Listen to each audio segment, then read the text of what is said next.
Welcome to the Philadelphia Sports Table Podcast Show, the longest running weekly Philly sports podcast show in the world, 12 years strong. We got a great show coming to you this week, our regular show where I've got one of my co-hosts with us. We got Len Hunsicker here. Buddy, how are you, man? Good to see you. I'm doing good. Hopefully everybody's having a good week out there. Absolutely. The world of Philly sports is so very interesting at this particular point in time as we are closing out September, looking to October. We got a great agenda coming your way this week as we dive into the world of Philly sports. First, we're going to get into the Phillies, specifically this outfield rotation that has been working as we're looking forward to Red October and what's going to be coming to this Phillies team during the postseason.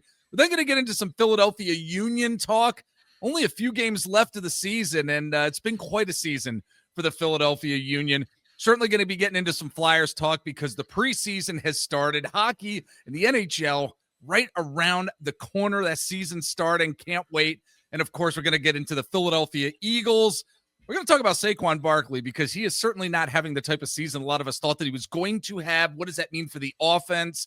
And then what we're throwing down on the table this week, our good friend Mark Schofield from SB Nation. He's going to join us to get into some NFL, NFC East, and just, some general storylines that's going on in professional football right now. That is going to be a great, great discussion with Mark. So, Len, without any further ado, why don't we just get into this show? I know we usually like to get some banter and stuff going on, but I don't want you to fall asleep right in the middle of the show because you've been working your tail off, buddy. Yeah, I work 4 days a week, 12-hour days. And the days that I work, I usually maybe get 3 or 4 hours of sleep per night. So I just got done with my work week, and as I told Jeff in a text message, maybe if I'm lucky, I've had 12 hours sleep over the past 4 nights combined. God. So yeah, I'm pretty beat. Somebody needs Betty time. I'm a friggin' zombie at this point. All right, well, let's get into the show here, okay? Because Phillies are heading to the postseason, as we know. Like I mentioned, Red October, right around the corner here, Len.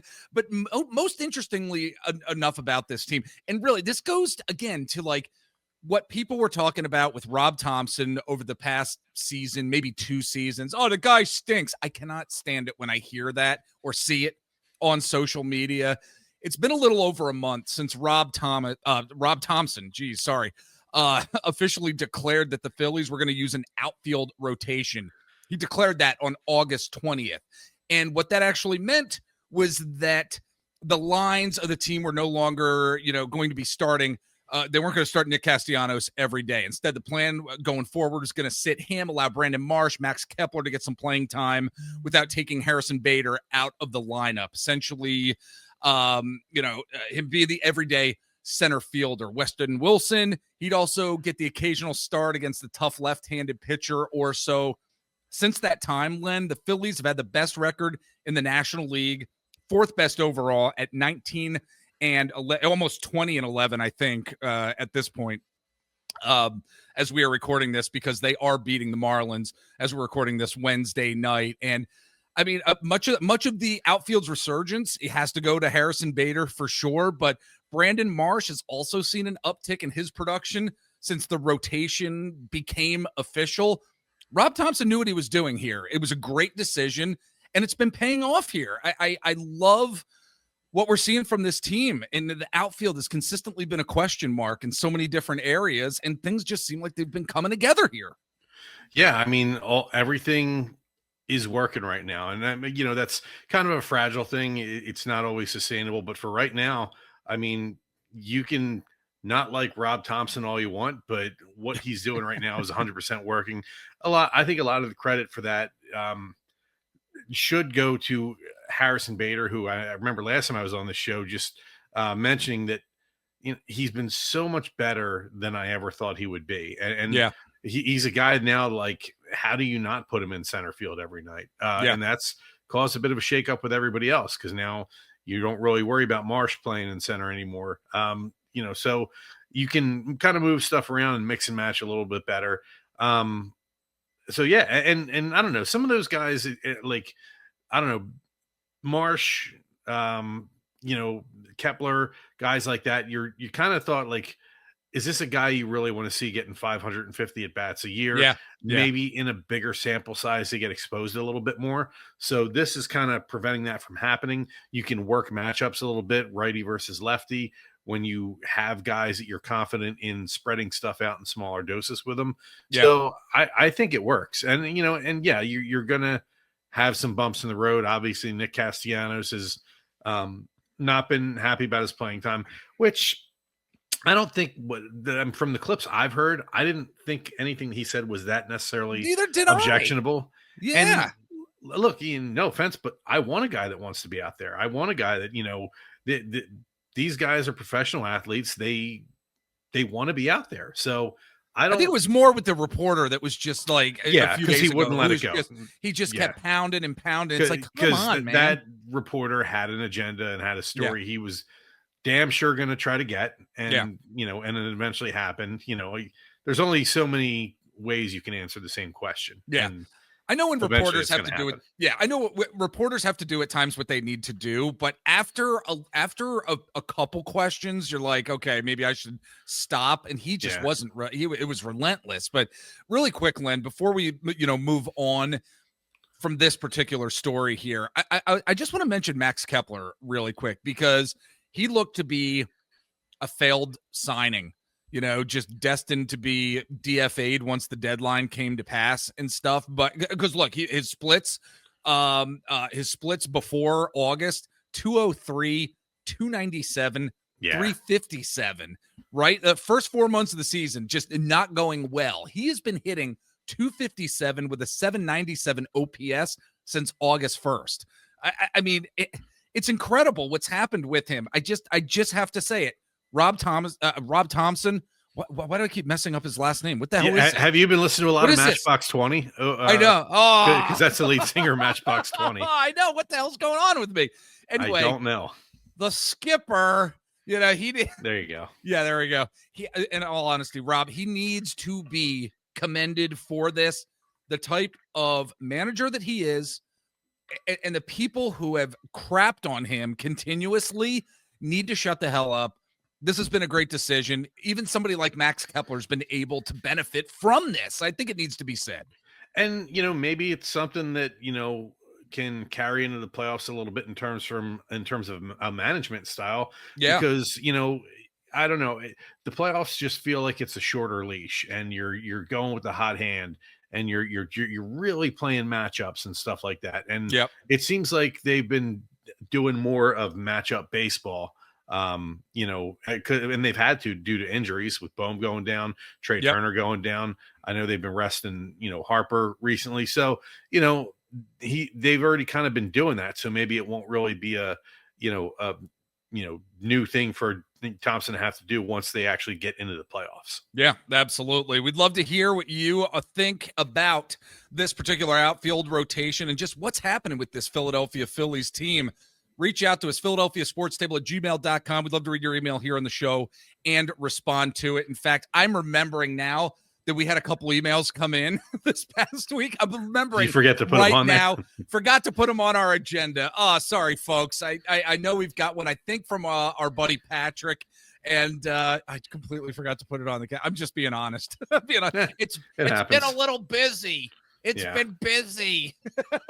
So reach out to us, really. We'll read your email here on the show, PhiladelphiaSportsTable@gmail.com. Look, we got to talk about the Philadelphia Union too here, Len, because this is a team, as we are recording this here, they're doing pretty well, and they have been doing pretty well for most of the season. They pulled out a win against the New England Revolution this past weekend after tough outings against Nashville, Vancouver. Those two matchups, you watch them and you think to yourself, oh boy, are they just losing steam? But they pulled out a 1-0 victory over New England this past weekend. So just wanted to give our thoughts here as we're almost at the end of this season. And look, they are at the top of the Supporters Shield by 3 points here. So it has been a fun season, and they face DC United this coming Saturday, 7:30 p.m. start. The matchup against New England, performance was a bit uneven, but I think the Union showed us that they can really step up when it matters. And they've done it a number of times so far this year. And they certainly need to clean some things up offensively. Again, 3 more games to do it, Len, but the team is looking pretty good here at this point, towards this latter part of the season. Yeah, the matchup against New England, it's I think it's kind of rare that maybe you have the mindset of, well, the result's more important than the performance, because you always want your team to be performing well and firing on all cylinders, because if you're doing that, winning should take care of itself.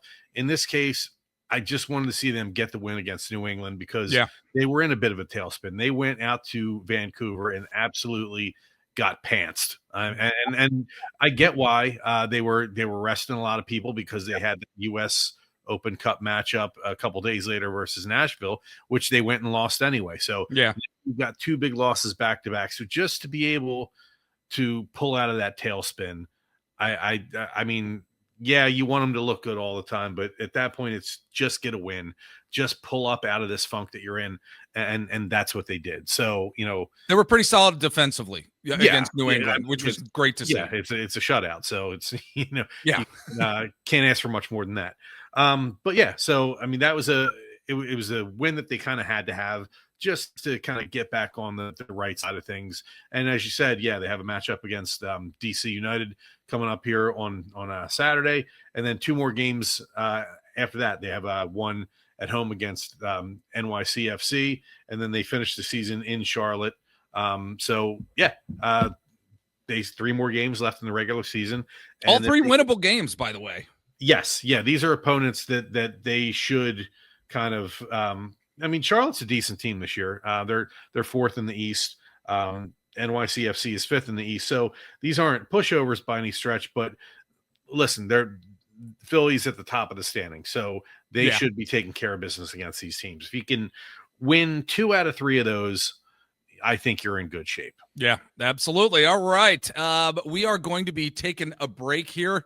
But before we do, we are hoping that you will subscribe to us if you are watching on YouTube. Make sure you like us here, subscribe. That really does help us out. Let your friends and family know about the fact that we are on YouTube. We've been on YouTube since April. Absolutely love being on YouTube. Some of the comments every now and again are fun. And we are also on social media. As longtime listeners will know, Instagram at Philadelphia Sports Table, Twitter/X at Philadelphia PST. I'm over on TikTok at Mr. Jeff Warren. Give me a follow over there. Eric and I are on Blue Sky. We're on Threads, Facebook page as well. We'd love to correspond with you. So that being said, folks, we're going to take a break. And when we come back, we're going to get in some Flyers talk and some Eagles talk. Stick with us.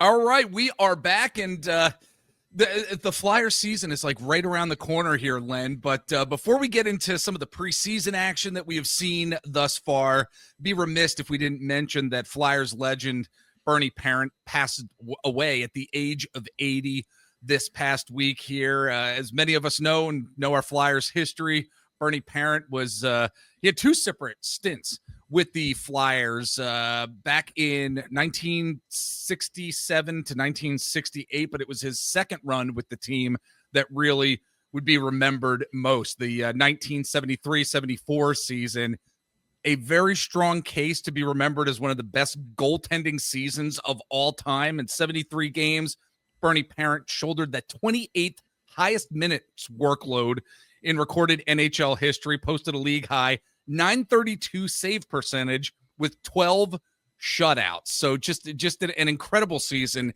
he had, and a legend, and Len, we're getting to that age where the legends are going away. It's kind of sad to see, but boy, he left his mark on this team, and it'd be nice if we got a goalie like him at some point down the road for this Flyers.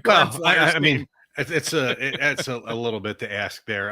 Yes. I mean, yeah, Pront, he lived to be 80, so I mean, it's a full life. But when he was at his best, those 2 Stanley Cup years in particular, 73, 74, 74, 75, just the numbers are otherworldly. I mean, it's laughable. Yeah. I mean, how good these numbers are, leading the league in 73, 74, particularly save percentage, goals against average, shots, taken, saves, basically any metric you wanted that year.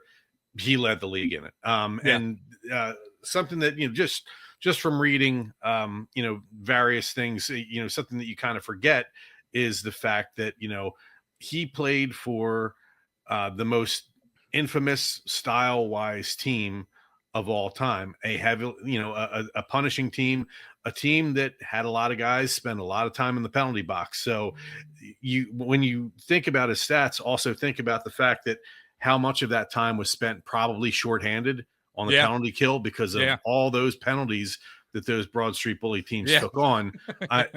It takes those numbers and puts them in a different context and makes them even greater. I mean, so and Bobby Clark said it, when he had his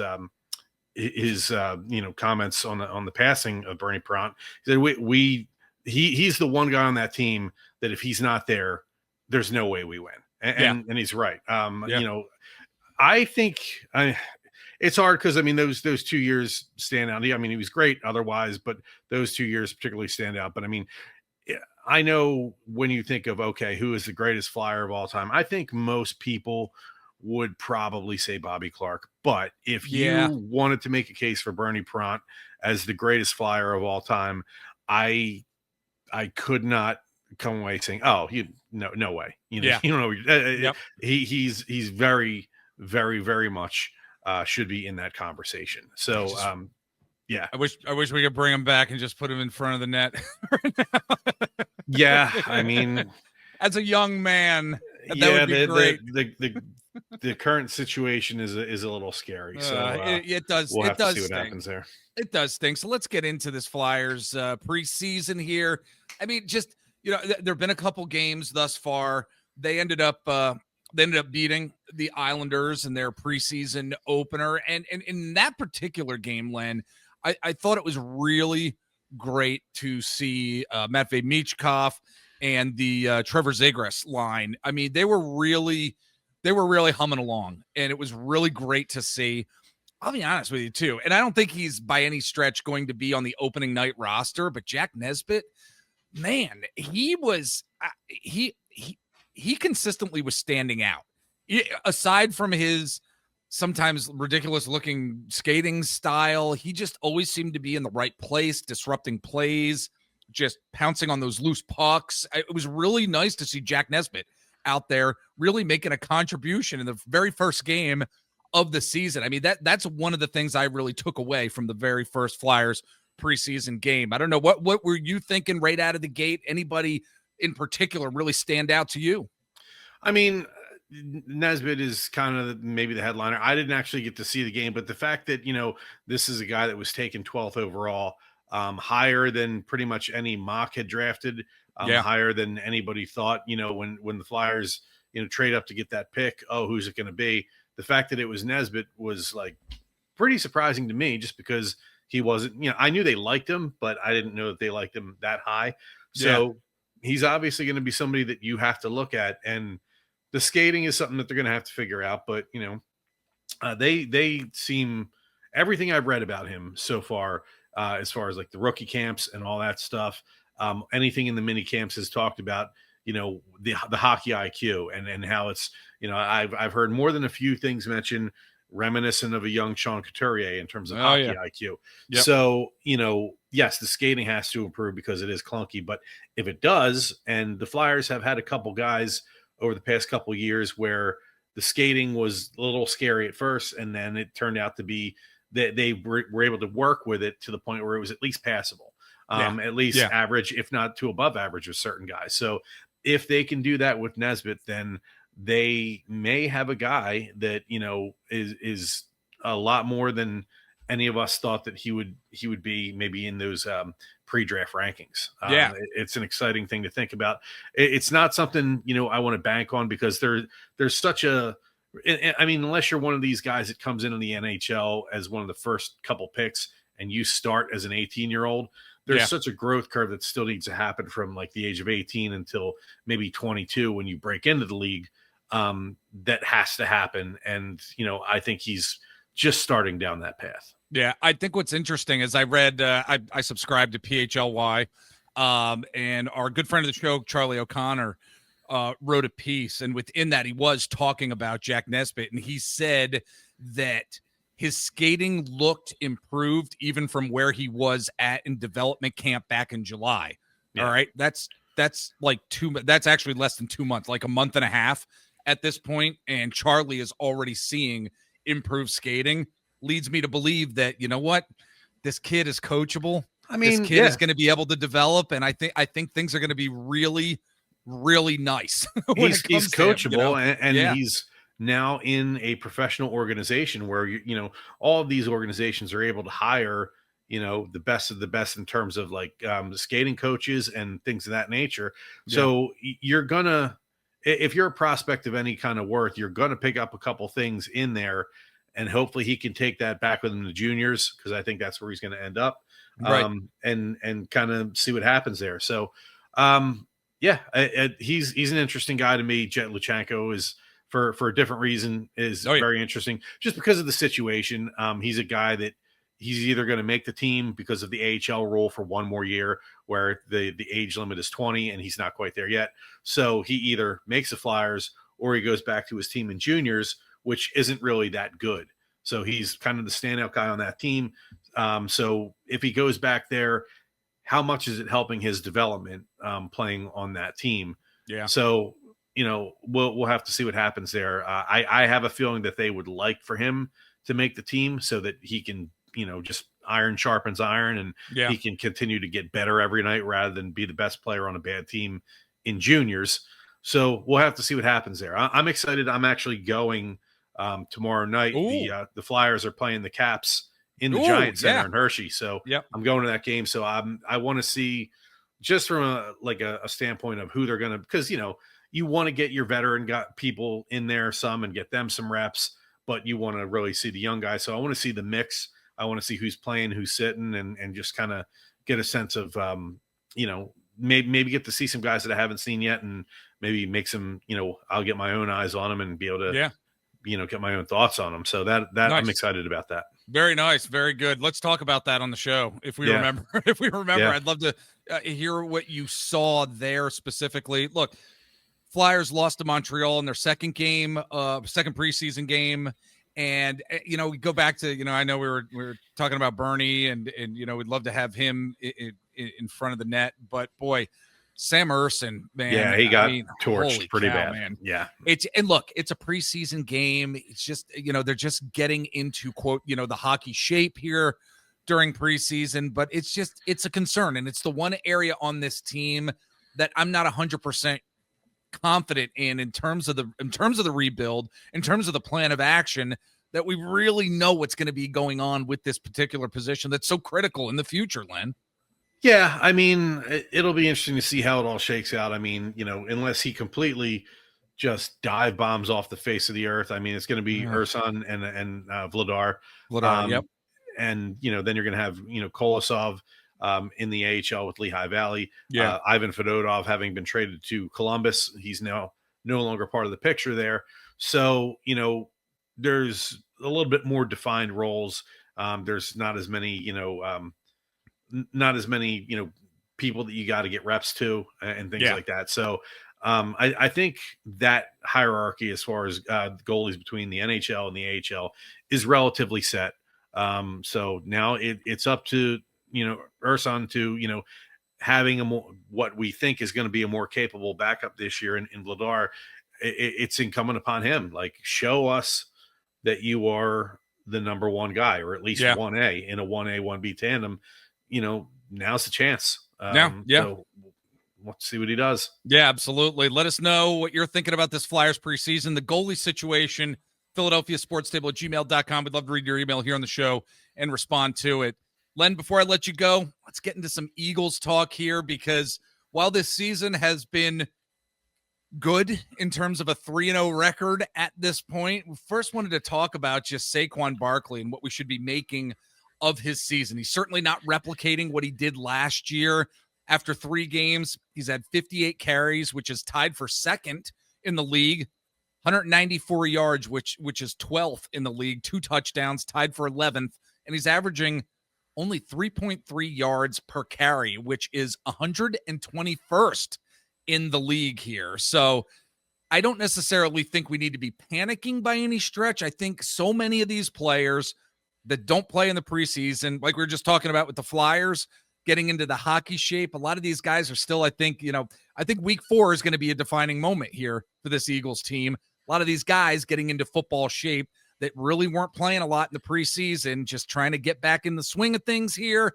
I don't think there's a Super Bowl hangover by any stretch. I mean, this is a team that's 3-0, but the offense having some issues. Saquon Barkley in particular, I'm a bit baffled by it. Maybe it's just the defenses that have been able to hone in on him because this offensive line is still pretty damn good. So I don't know. What are your thoughts here about Saquon Barkley, what we've seen from him thus far here?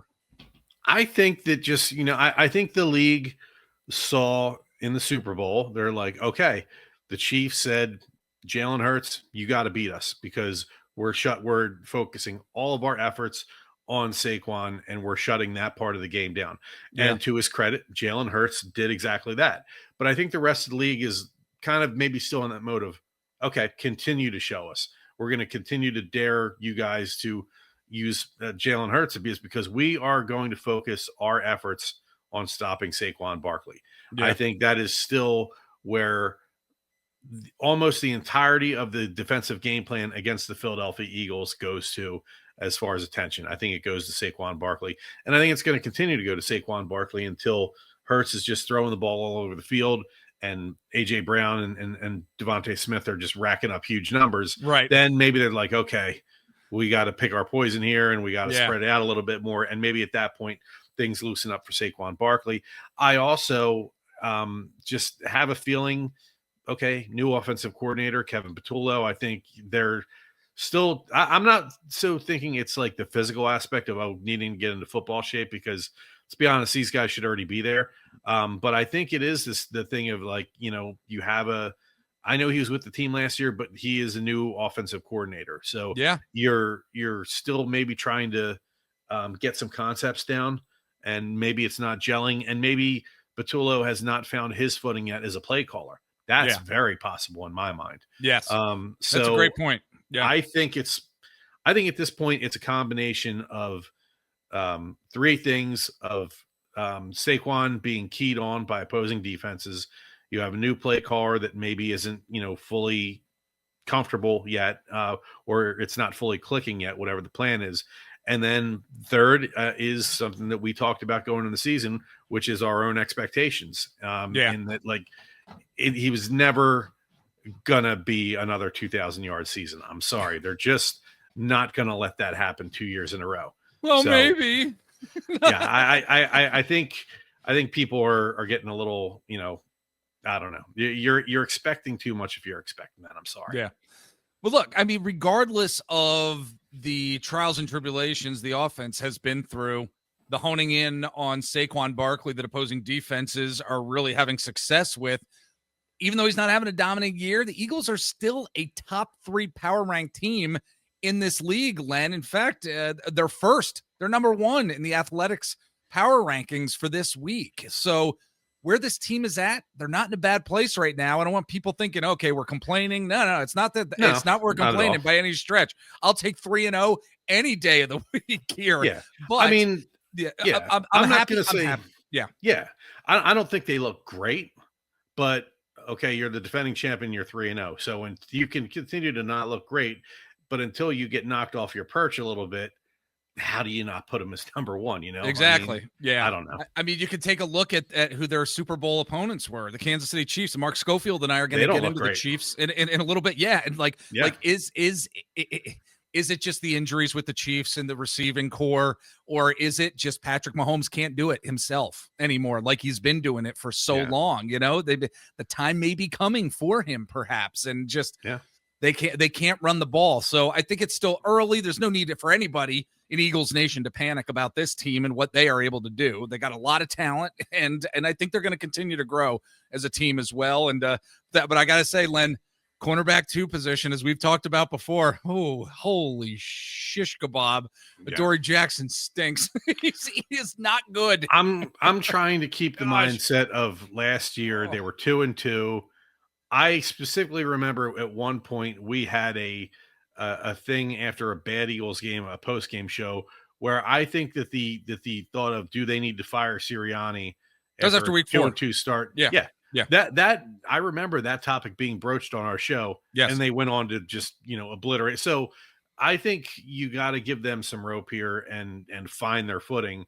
And hey, they're 3-0. We're not talking about a 2-2 season. Oh, we're Yeah. 500. They're Yeah. undefeated. So I think you can afford to give them a little bit of rope, and eventually, as you get deeper into the season, provided that people don't get hurt, I think eventually things will start to click a little bit. And once Yeah. they do, then you're in a lot better spot. Yeah. Look, I didn't have it on the agenda simply because I got you the agenda before we got the news, but I did want to just mention Nolan Smith going to injured reserve, and that hurts. That is going to hurt this defense big time. His injury is not expected to require surgery, but he's expected to be out throughout the bye week, which is week 9. Perhaps he comes back week 10. Len, that's going to hurt. I mean, yes, he had 6.5 seasons last year during the regular season, but just blossomed in the preseason, or I'm sorry, the postseason with a franchise record 4 sacks. He doesn't have any sacks this year thus far. Then again, I think the Eagles total only have 3 sacks, I think, off the top of my head. But losing him is rough because he's really been setting the edge. He's been getting in the backfield. He's been disruptive, and we're going to have to see some guys step up, like Azeez Ojulari. He's going to need to step up big time. So it's going to be tough over these next couple weeks, I think. Yeah, absolutely. I mean, they have Tampa this week, right? I mean, in Tampa. Yeah. So that game legitimately, I mean, I know Mike Evans is out for a couple weeks, right? Oh yeah. Yep. So that helps in terms of the Eagles, but it's still, that game doesn't make me feel entirely comfortable. No. I mean, that is a game that, I think they're going to win, but if they don't, would I be shocked? No. The Eagles have lost 3 out of 4. The last 3 out of 4 down at Raymond James Stadium. Yeah. So it's entirely possible. Absolutely. But, and maybe that is a thing of like, we talked about just get the win. Doesn't matter how you look. Maybe that is a thing of like, it kind of, with the way things are going so far, and you want to see the offense start to click, and you want to see, okay, defensively, how do we bounce back from an injury? Maybe this is a situation where it kind of does matter how you look. Yeah, absolutely. All right, folks, we are going to take a break. Buddy, I'm going to let you go here just because you got to get that sweet head on a pillow there, my friend. Well, at this point, beauty sleep isn't a thing. This is what it is. It's not going to get any better. But yeah, I need to get some sleep. All right, sounds good. Folks, we're going to take a break. When we come back, more NFL talk, some Eagles talk, NFC talk with our good friend Mark Schofield. Stick with us. All right, we are back, folks. Getting into this NFL season after 3 weeks. What have we seen from specific teams? We're certainly going to be discussing the Philadelphia Eagles a little bit more here, as Len and I were just talking about our Philly teams, and we got a great guest from SB Nation. He's been a great friend of the podcast for so long, Mr. Mark Schofield. Buddy, how are you, my friend? I'm doing well, Jeff. It is great to be back here. I can't believe, we look ahead all basically spring, summer to football. We can't wait for it to get here. It's already week 4.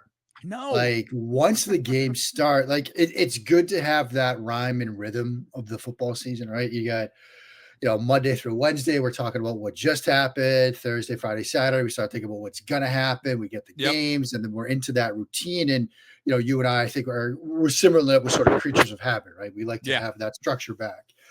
But it flies. I mean, we're already week 4. I mean, probably get some teams that have already been eliminated from playoff contention. And I know. Not even to October yet, but it's flying. It really is. I think I'm so glad it's here. I'm so glad we have the NFL. I'm so glad we have college football. Even high school football around in my area is really huge. But one of my daughters is a cheerleader, so I'm going to a lot of high school football games. But with the NFL, I think the most disappointing part, I don't mean to start off negative, but it's just the injuries. My gosh, the amount of injuries this season. And I know we see this every single year, but that's been kind of disappointing because that certain teams could be capable of more. We're certainly going to be getting into some of those teams probably here in just a bit, but the injury bug that has been going around 2025 here is really prevalent. Yeah, and I don't want to, man, we're going to be on a real down note here in a Oh, second. jeez. Like, Yeah. I mean, it almost makes it harder and harder to enjoy it In a way. Yeah. because no, there's the human element of seeing what these athletes put themselves through to get here, to get to, in some cases to make an NFL roster, in some cases to earn a started spot or, Yeah. a premium backup spot where you're playing a lot and then that gets taken away from you, whether it's for a series, a game, a season.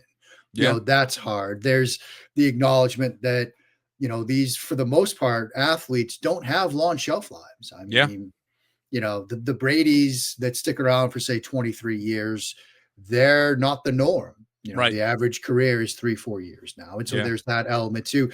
And then there's the fact that, if you want to get into the more of the toll it takes on a team, on a team's potential, you think about a position like offensive line, right? And we've talked about this idea for a while now where it's a weak link position group. Yeah. And you've got 4 good offensive linemen and 1 bad one. You don't have a good offensive line. Well, Yeah. you could have a very good offensive line to start the year. You could have 5 great offensive linemen. 1 gets hurt. Now you've got 4 great offensive linemen and 1 average backup. You're in trouble. Yeah. And I think, you saw Lane Johnson go out and what I was just going to mention. that effect can have on an Yes. offensive line, Yeah. thereby on a team, on an offense, on a quarterback, if you have the injury bug. And so, yeah, it's and maybe this is me getting older. Maybe this is me getting grayer. Maybe this is me needing the reading glasses more. But it's sometimes hard to see like the human toll, the human side of it. You don't want to see injuries. You hate seeing injuries. Doesn't matter if it's your team, another team, a rival team. You still hate that part of the sport. But it's unfortunately a part of the sport, and teams have to play. Next man has to step up, and you have to move on and go ahead the next week and try to win a football game.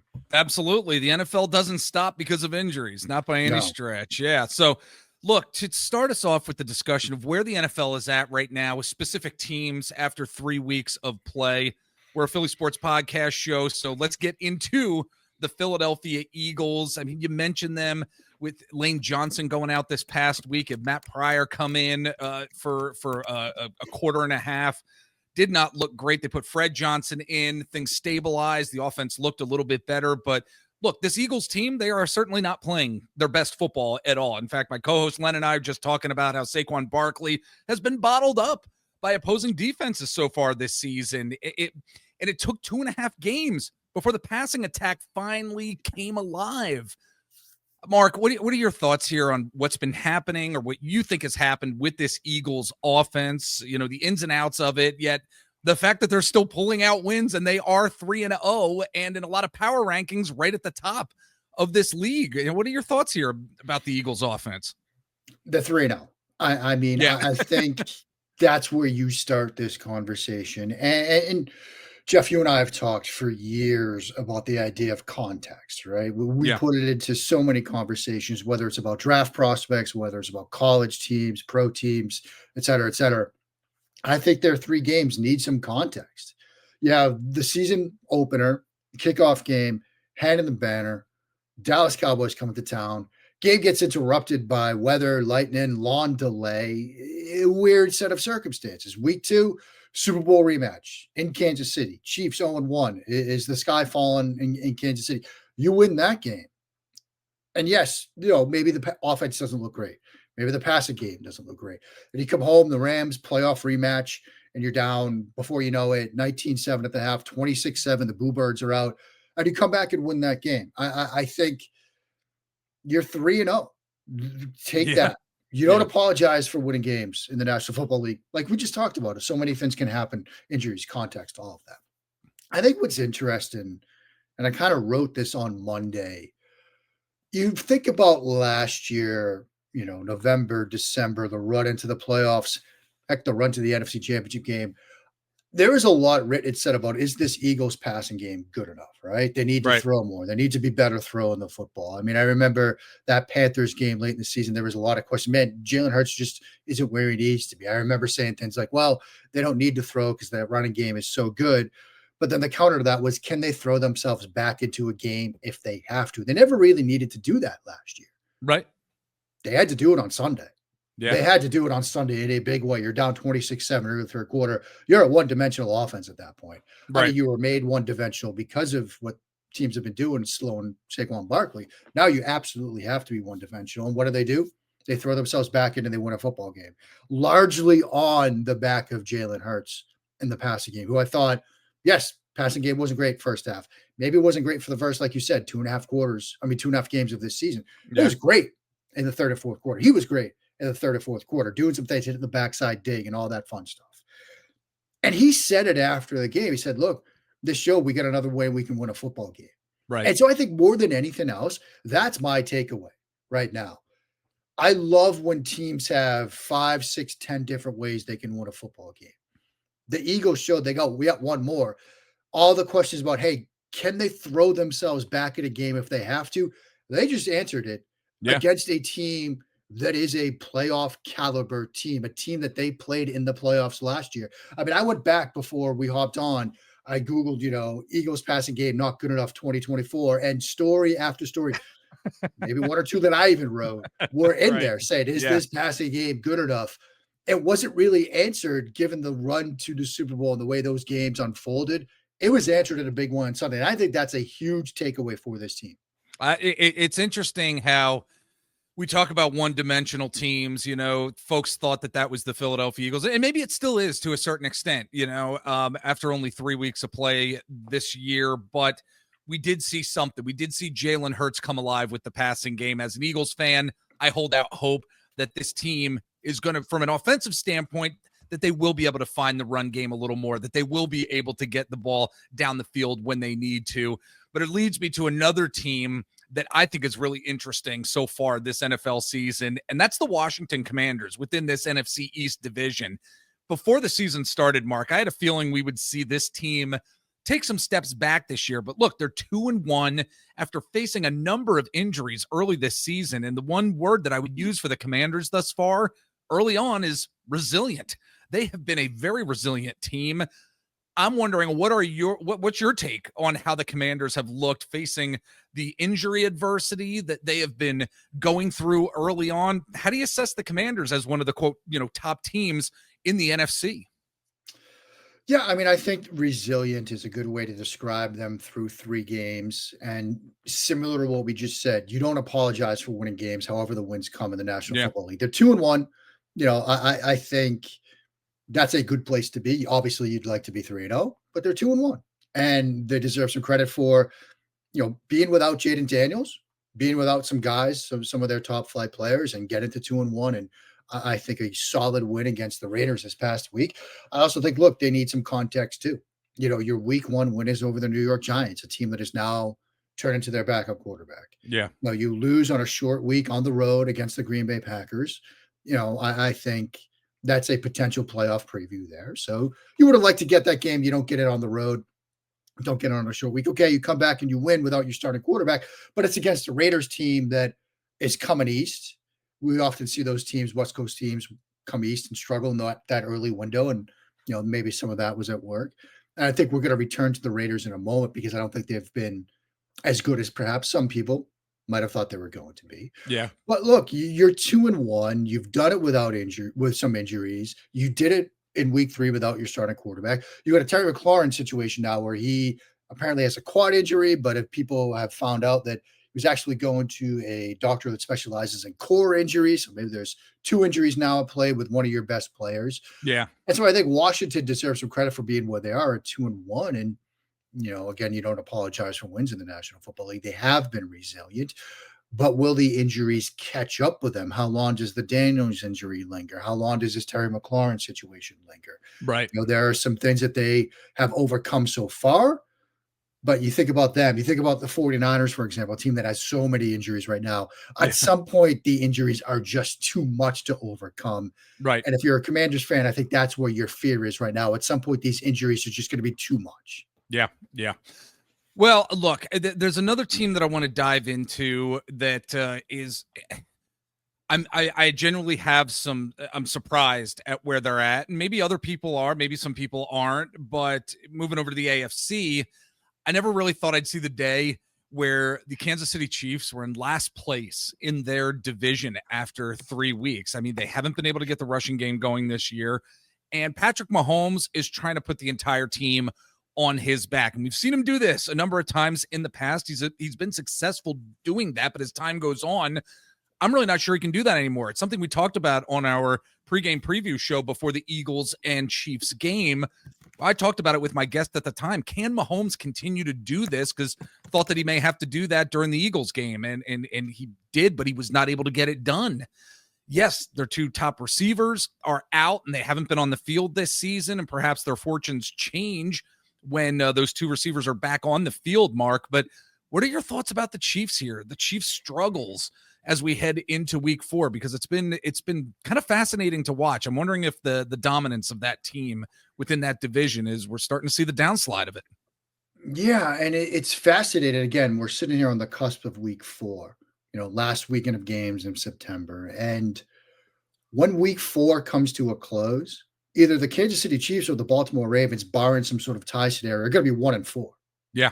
Or 1-3. Yeah. That's not what we expected those teams to be. And yet Right. They play each other this week in a game we're all looking forward to, or at least we're really looking forward to, when the schedule was announced as, hey, this might be our, early season crown in the AFC is the winner of that game. Now it's, you win this game, your playoff hopes are still alive. Yeah. Now it's almost like it's a de facto playoff game. So I think that's sort of a fascinating angle to week 4 here. As to the Chiefs in particular, it's interesting. I had this conversation yesterday on the radio, Tuesday on the radio. We're recording this on Wednesday about what's going on in Kansas City, and brought up this idea of, look, if your receivers aren't separating, as long as you've got a decent enough offensive line to buy you time, you can create time and create separation artificially. Yeah. If your receivers separate, but you can't get blocks in front of you and you're under pressure all the time, that's okay, because you just quick game it, you get the ball out quickly, you do things schematically, you can get around that. When you can't get consistent separation from your receivers and you can't get protection up front, like, you can't make it work in that scenario, right? You look at, the fact, like you said, they're down some of their top receivers. According to Next Gen Stats, against the Giants in week 3, the top receiver in terms of getting separation was Travis Kelce, with 3.2 yards of average separation from Kansas City. When it's your tight end, that's tough. Yeah. Then it's Tyquan Thornton.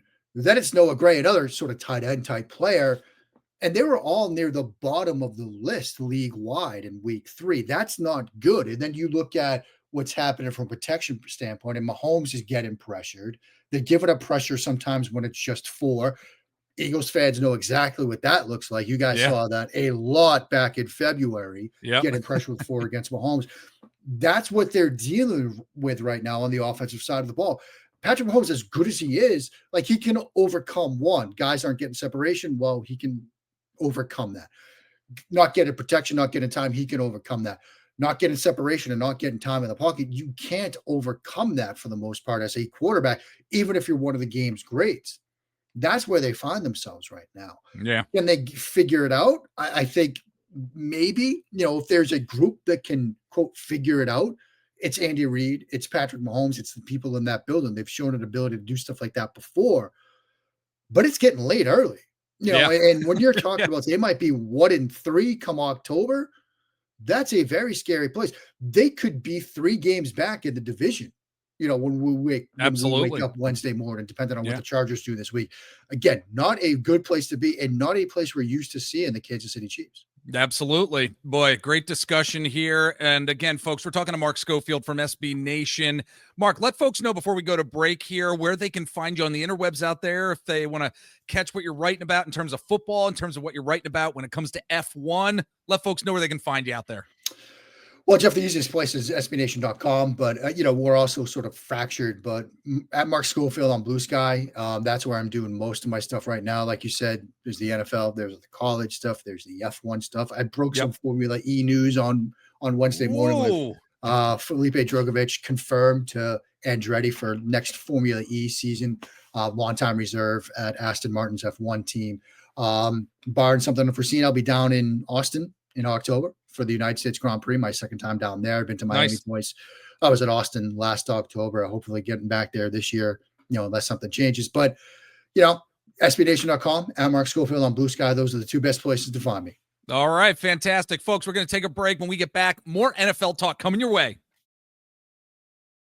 All right, we are back again with Mark Schofield from SBNation.com. Great content, great sports content all the time over there. I want to stick with the AFC West division here, Mark. We were talking about the Chiefs right before break, but the Los Angeles Chargers here are 3-0, and man, they have been pulling out all the stops, and the narrative really is right now, can Justin Herbert actually get this done this year and prove that he can take this team deep into the playoffs here? He's playing some pretty good football thus far, but as somebody who has assessed quarterbacks and you are a student of the game, my friend, are you seeing anything different with Justin Herbert this season? And what are your overall thoughts on the Chargers moving forward here? I think it's stunning to consider this. And I put this question to my son and my wife on Monday. The last time the Chargers were 3-0, do you know who their starting quarterback was? Oh my God. Was it Stan Humphries? It was Drew Brees. Was it Drew Brees? Oh my God. Drew Brees. Okay. And you know what I was doing the last time the Chargers franchise was 3-0? What? I was in my final year of law school. Oh my gosh. Yeah. It was 2002. It was 2002. Wow. The last year, it was the first year of realignment. And by going to 3-0 and winning 3 games over division opponents, they're the first team to do that since realignment. Yeah. I almost forgot Drew Brees was on the Chargers, by the way. Right? I almost forgot that. Right? You might have thought that maybe it was Phillip Rivers, Stan Humphries. Great guess Yeah. there. I love that callback. No, it was Drew Brees back when, the last time the Chargers were 3-0.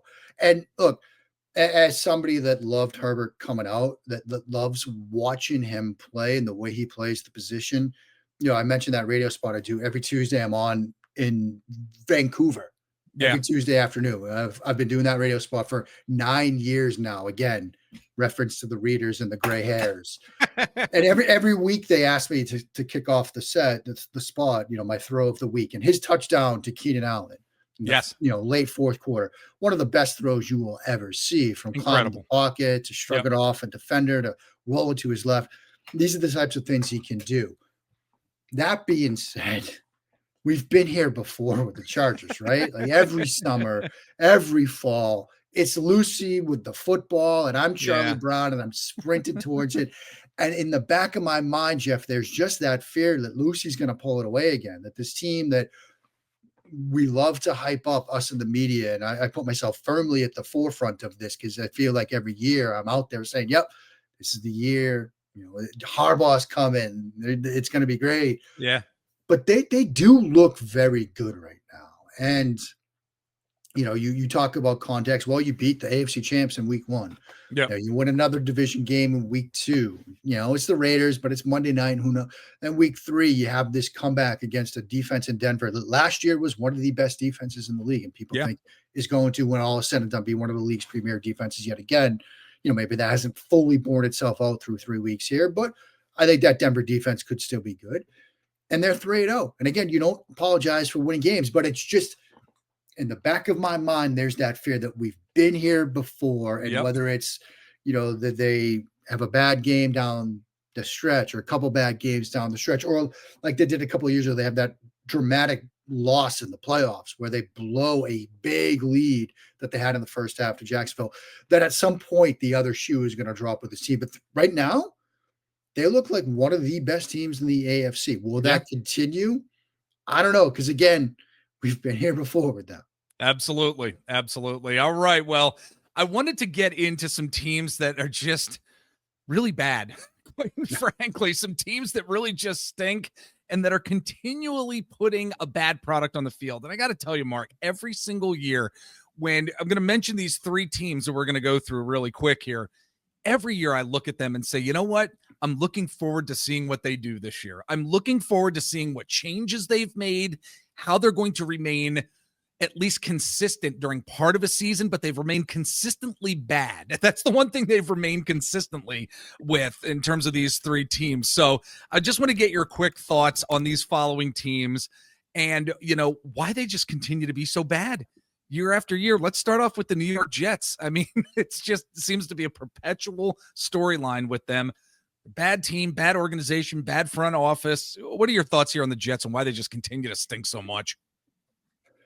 Well, I'm going to cheat here, Jeff. Okay. Because, as we've done these shows over the years, you're always so kind to sort of, send over the talking points, the questions you're going to ask. So I got some time to sort of formulate things. And I know the teams you're going to ask. Yes. The Jets, the Saints, the Titans, right? Those are the three teams we're going to talk about here. Yes. There's a common thread here.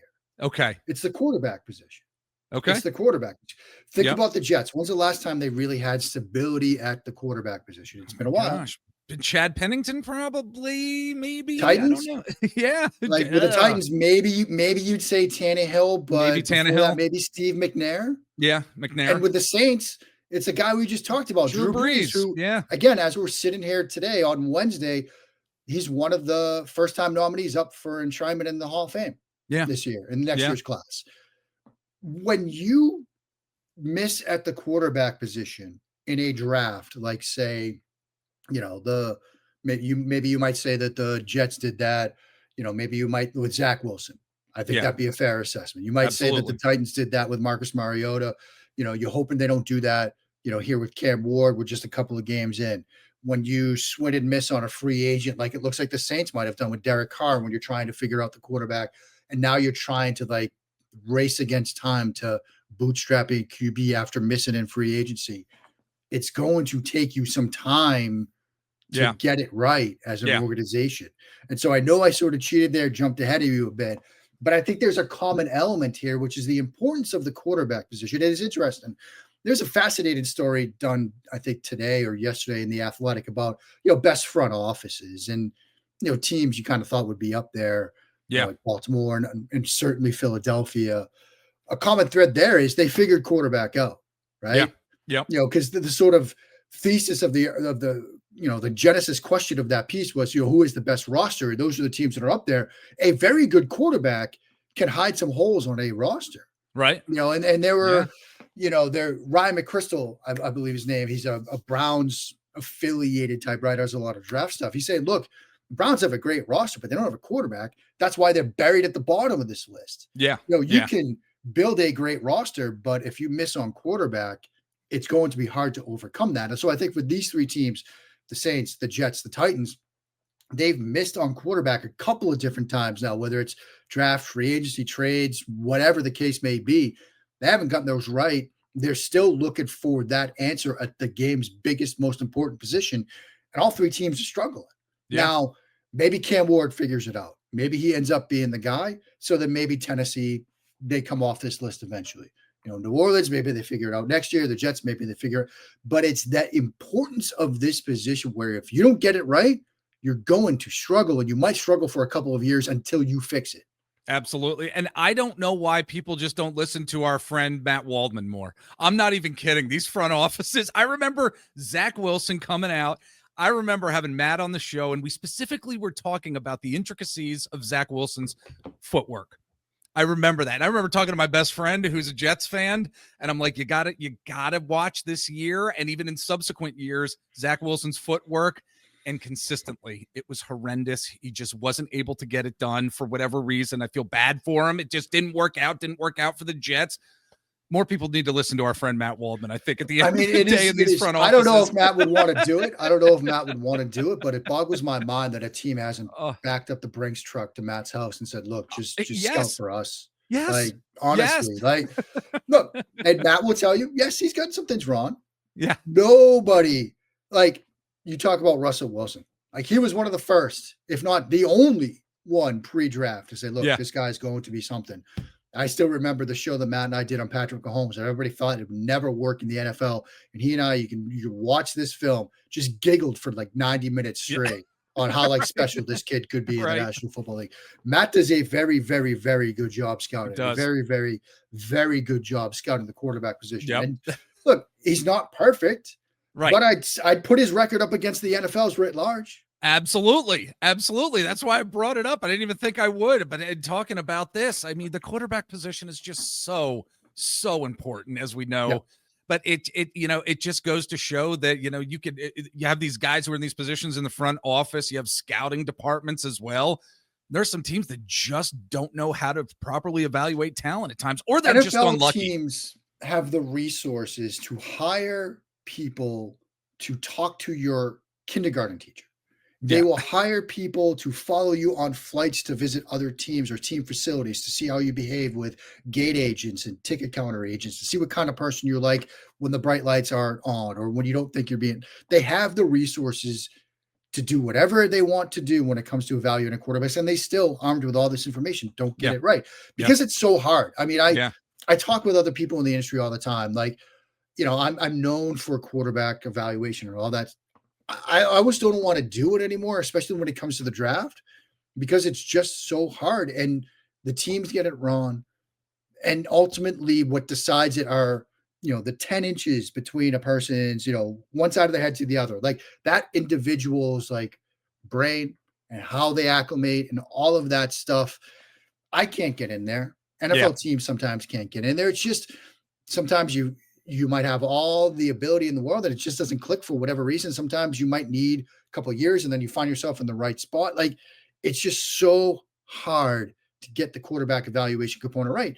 And if you don't get it right, these teams like the Jets, the Saints, Titans, you might be floundering for a while. Yeah, absolutely. All right, buddy. Well, before I let you go, want to talk about which teams have been the biggest disappointments thus far here as we're heading into week 4, and also the team that's been the biggest surprise for you. So let's start off with team that has been the biggest disappointment for you. I can tell you, for me, it's been the Raiders. It was between the Raiders and the Broncos. I really thought the Broncos were going to show us a lot more right out of the gate this season. Also thought the Raiders were going to do the same. What are your thoughts on the biggest disappointment out of the gate this season? Yeah, see, I mean, you picked it at the Raiders for me. Oh, did I? Okay. I wrote in our, we had like a 50-story NFL preview on SBNation.com. And one of the stories I wrote was why I'm buying the Raiders. I was all in on this team. I was all in on everything they did, the culture change. I wrote about culture shifts and business decisions, and Parangino and Pete again. And look, they're 1-2 and they look lost right now. Yeah. And I'm very, disappointed in the Raiders. I thought they might contend in the division. That's how high I was on them. Now, maybe it's just I was wildly wrong. And through 3 games, it looks like I was wildly wrong. But yeah, it's the Raiders for me. I mean, you could say Kansas City hasn't been, when they're staring at 1-3, like that's certainly disappointing. Denver hasn't been as good as we thought they were going to be, perhaps. But for me, it's the Raiders because I was all in on everything they did this offseason. I was totally buying into it. Maybe, I fell for it hook, line, and sinker. I don't know. All right. Well, what's the team that's been the biggest surprise for you this far? It's Indianapolis, season? Right? Yeah. Yeah. There you go. Yeah. Good old Daniel Jones, man. Indiana Jones. I mean, it's a great nickname. It's fantastic. I love to see it. And look, I'm happy for him because obviously it didn't end the way he would have liked in New York. And I think it's sustainable. I really do. I know a lot of people are starting to look at their schedule and say, well, are we going to see a drop off? They got a lot of winnable games coming up. He's playing extremely well from the pocket. He's playing extremely well under pressure in the pocket, which I think was part of his game that wasn't always there for him. And it's not just running around and trying to make plays. It's like under pressure in the pocket itself where he's making some big plays. And so I've been very surprised by them. And, look, you beat Miami. Maybe that doesn't carry a lot of weight. You beat Tennessee. Maybe it doesn't carry a lot of weight. You beat Denver. That was an impressive win. You beat the teams that are in front of you, and again, it's a theme of the show, right? You don't apologize for winning games. You beat the teams that are on your schedule. You're 3-0 for a reason. Your quarterback's playing well. Is it sustainable? Yeah, I think it is. I think this NFL season, we're going to see some good things, interesting things, surprises, disappointments before it's all said and done for sure. Again, folks, he is Mark Schofield from SB Nation, SBNation.com. My friend, always great having you on. Love our discussions, always in depth. Just always heartfelt. Always great to see you. Come back and join us down the road, my friend. Oh, you know where to find me. Jeff will be back before you know. You're probably sick of me already. Nah, man. We got some more good stuff coming for sure.